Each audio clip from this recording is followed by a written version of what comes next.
what is Climbduro? I was fascinated and I think it's great. Climbduro is a couple of things. The Climbduro that we are focusing on this year is Climbduro Digital Cycling Challenges. So these are cycling challenges around the Calgary area that you can go out and complete on your own time and on your own schedule. And we have sponsors who sponsor the different challenges and will give back to the charity of choice. Cool. And so taken from your, I don't know, Twitter or website, it's a digital platform that is all about digging deep, challenging your friends, and most importantly, yourself, right? Exactly. So all of our cycling challenges are all uphill-based challenges. We have found over the years there's no shortage of events for downhill and enduro, and that's not something that we are by any means against. It's just a very saturated market we found. Okay. So we wanted to just do something a little different, and none of it is, the digital challenges aren't racing at all. They're just challenges. So just go out, complete these. You can check your time against your friends or against the guy or girl that you want to be as fast as. But it's really just about getting out there and completing the challenges for yourself. Everybody's a winner. You get on your bike, you've won. Exactly. And when we choose a sponsor and sign a sponsor on to sponsor the challenges, they need to dedicate a certain amount of bankrolling dollars per completion to a charity. So for our Spring Road series that 54 Blue is presenting, we've partnered with the Branch Out Foundation, and all of the challenges, whoever the sponsor may be of the particular challenge, they will be donating through our bankrolling program to the Branch Out Neurological Foundation. That's amazing. That's awesome. And so Climbduro, and just before we hit record here, the thing I said to you, like, I was surprised I hadn't heard about Climbduro because you've been around for a couple of years. 2018, I think, was your first year. And then I actually was, as you were speaking about, what you do, actually, I think I may have purposely ignored it because Climbduro, the name, it sounds like it sounds hard. Duro means hard. Yeah. So who is your typical customer? Like, who are you geared towards? And are you scaring people away by the name choice? Have you given that any thought? We haven't. There's enough cycling events out there with Grinduro and Enduro, and Right. and the Enduro is a pretty popular thing, and we're essentially the opposite of that. So the name seemed fitting for us because all of our challenges are climbing based and fitness based. The climb part seemed to fit perfectly. So as far as currently it's a free platform, and so we don't necessarily have customers, but our users, they can be anyone. With the way the world is right now, we're definitely gearing it a little bit more towards bike racers and athletes who have trained all winter and now don't really have much going on. So none of it's a race, but we're just trying to give some people challenges to go out and set some goals, and there's a little bit of friendly competition as well. There's no prizing for first, second, or third.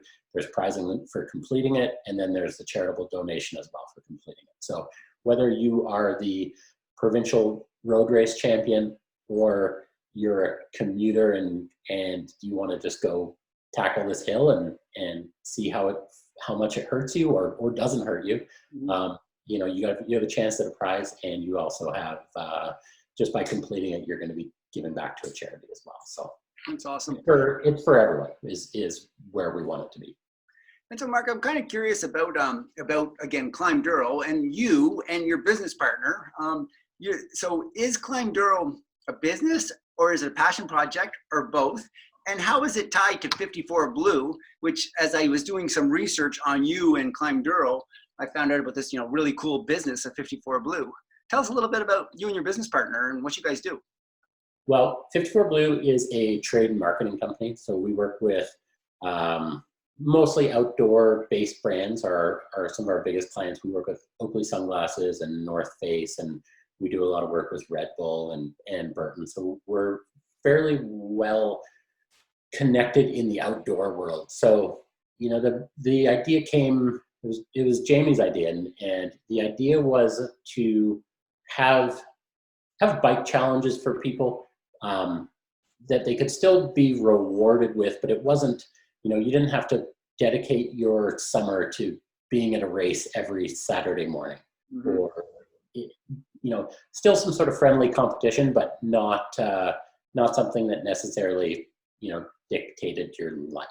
So we came up with the idea.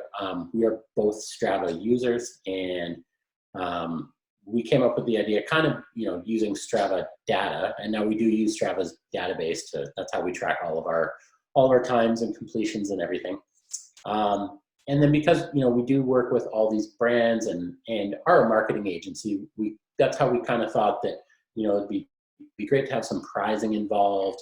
And then it'd also be great, you know, it was more of a mountain bike idea to start.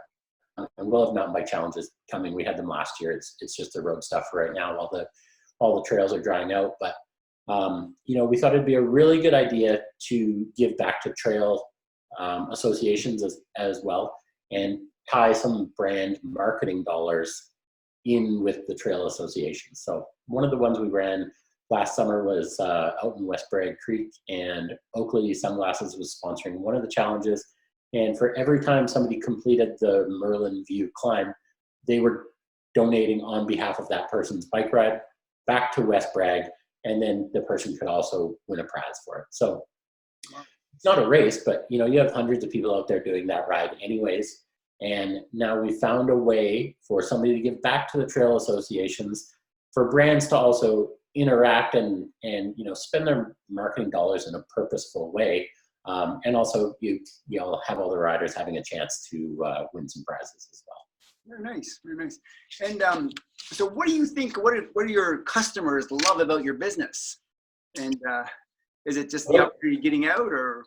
About Climbduro, a lot of people really like the charitable aspect of it. Mm-hmm. You know, the first year we were really worried about having prizes, and that was our big push.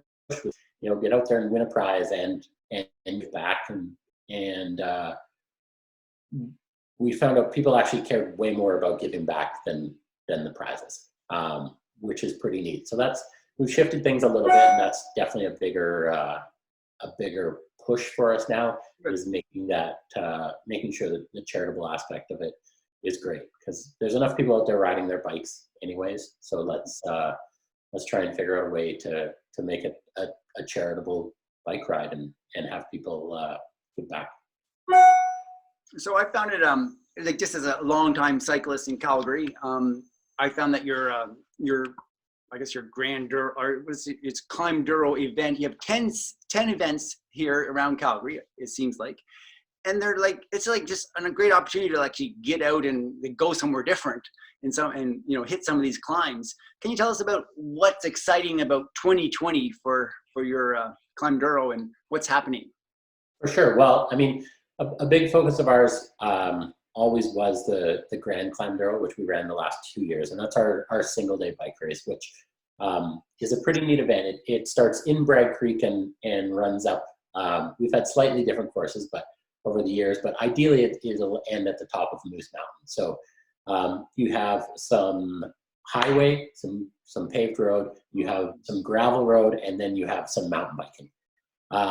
So there's always the, you know, different arguments about what bike is going to work best. And we have guys on full road bikes, guys on mountain bikes, guys on cross bikes and gravel bikes. So it's kind of a neat event that ties in all aspects of cycling, which is one of the biggest things that we like to include at Climbduro. And the race is only to the top of the mountain. You still have to get down in under a certain time, but the race itself, it's the first person to the top, and then the first person in these other two or designated climb sections, depending on the year. So it's obviously with COVID this year, all bike racing has pretty much been canceled in Alberta until I think August 31st is what they have said from now. So that canceled our Grand Climbduro plans and kind of canceled all other, whether you're a serious bike racer or whether you were just planning on doing a charity ride for, a charity fondo or something like that. It's canceled everything. Right.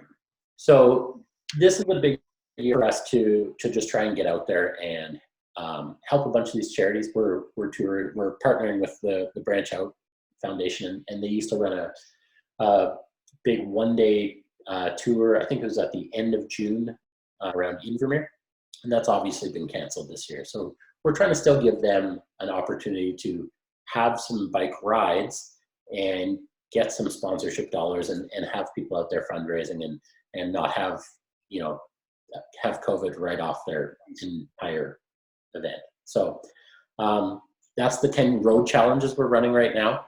10 road challenges. Do you mind just off the top of your head giving them the names of some of those challenges? Yeah, I have them all written down here. So we are launching 2 new ones every Friday, starting May 1st. So the 2 we launched last week were Springbank Heights and the Old Banff Coach Crystal Climb. This Friday we are launching Edworthy and Springbank Road. The week after that, we will be launching Road to Nepal and Bison Hill, and that's sort of out south of the city there. The following week, we'll be launching Glen Eagles, which is sort of like the lower Cochrane Hill climb, and then the Woodland Hill climb, which is also out by Bears Paw. And then the following week, we will be launching Highwood Pass, the front and the back side. Nice. And then we are also running a social media wild card to decide the last challenge. So we're taking everyone's suggestions over the 3.5 weeks leading up to it, and we'll decide what the last one's going to be then. That's awesome. Marc, what are some of your future goals with Climbduro?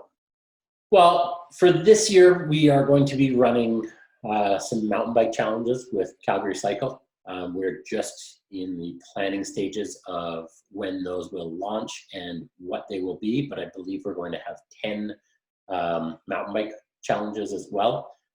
We have a couple gravel challenges as well. I'm not sure on timing or locations or sponsors of those yet. But really we want to have, we want to give cyclists, whether you're a super serious cyclist or whether it's something new for you, we will just want to give people some challenges to get out of the house and get moving, because it's obviously a tough time for a lot of people, and I think now is a good time to push for that and push for exercise and that you can still go for a bike ride and crush hours of Netflix after that. But I think it's a good time to launch something like this. Now, with Climbduro and the digital platform you have, and the technology you're using, can you is it in your vision to maybe be doing things in other parts of Canada or the world? I was like, oh, is this Calgary, Alberta based, this thing? And are we ever lucky to have it here, is what I was thinking. Yeah, I mean, it's something that we're developing for around here to start, because this is what we're most familiar with. We are in talks with a cycling club in Edmonton. They should be launching their challenges, I think, in the next 2 weeks approximately. Mm-hmm. And I don't have all the specifics on that yet, but yeah, there's a club in Edmonton going to be utilizing the platform. We are also in talks with a bike race series in Southern California, and they should be launching some challenges hopefully in the next 2-ish weeks as well. So yeah, it's something that is designed to be, our grand future plans are definitely, we want to have a digital challenge season and then cap it off with a grand Climbduro. And these are able to happen anywhere. Ski hills, places with ski hills are great for this, because you have a pavement, you generally have some gravel roads, and then you have some mountain biking as well. So cool. And then we also have a running version of it as well that we are it's pretty much set up to go, and we're just chatting with a few different running organizations and races who have also had their entire calendar wiped off the schedule. So it's there's a lot going on, but I think it's going to be a good year to get some stuff out there and raise awareness about it, and hopefully have people off the couch and trying to be healthy. Well, just, when I guess again, I could have been a week ago, not quite a week ago, I was like, oh, should I go for a ride on my bike? Oh, where would I go today? Will I stay on my couch? And then I happened upon this, and I'm going to say, oh, Edworthy Challenge. I went and I did some repeats on Edworthy Hill. Thank you for getting me off the couch. Yeah. Marc, tell me, what do you love most about living in Calgary? You've lived here a long time. Been here just over 15 years now. There's a lot of things. I live on the sort of the southwest corner of the city. So I love how close I can get out to the mountains. I'm originally from Canmore, so I'm used to having mountains literally right outside my back door. But having the nice things that go along with the city are great as well. So I feel like I have a good mix of living close to the mountains and still having a nightlife and just a big community as far as restaurants and bars and shopping and all that kind of stuff that the city can offer, and still being close to the mountains and easy enough to get out of the city for me to get some outdoor time as well. Nice. So Marc, how do people reach out to you, to Climbduro, to maybe 54 Blue? Are you on Instagram, websites? What is it? What's the best way? We are, yeah. You can get us at climbduro.com. You can go there, register for your free Climbduro account, and then go and check out all the different challenges we have. We have the 10 listed road series right now. Only 2 are open right now, but you can go look at all the other ones. It shows you, if you're not familiar with them, it shows you mapping on where they are exactly. And so you can check them out. So if it's something you are looking for new rides and new things to check out, it's a pretty fun resource for that, for a couple of them. We do have Facebook and Instagram and Twitter. We don't use Twitter all that much, but we're pretty active on Facebook and Instagram for all Climbduro stuff and 54 Blue stuff. And you can also check out all of 54 Blue at 54blue.com. Awesome. Any last request of our viewers, of our audience? Anything else, Marc, or have we covered it all? We've covered a lot for sure. Just go sign up, make an account, and go ride your bike. We're living in some strange times right now, and I think outdoor time is a great time to kind of forget about all the crazy things that are going on in the world right now. And I know I've had a couple bike rides lately where I get home and I realize that, oh wow, I just actually completely forgot that all the world issues right now for about 2 hours. So it's a nice escape, and I think it's something that we all need right now. So go check out the challenges and keep checking back, and we'll hopefully have Vapor Race, the running platform, up shortly. Well, thank you for providing this great service to us folks here in Alberta and Calgary, and wishing you all the best, and look forward to hitting some of those challenges this year. I hope you get all 10 of them, of course. Sounds good. Thanks much. Hey, thanks, Brian.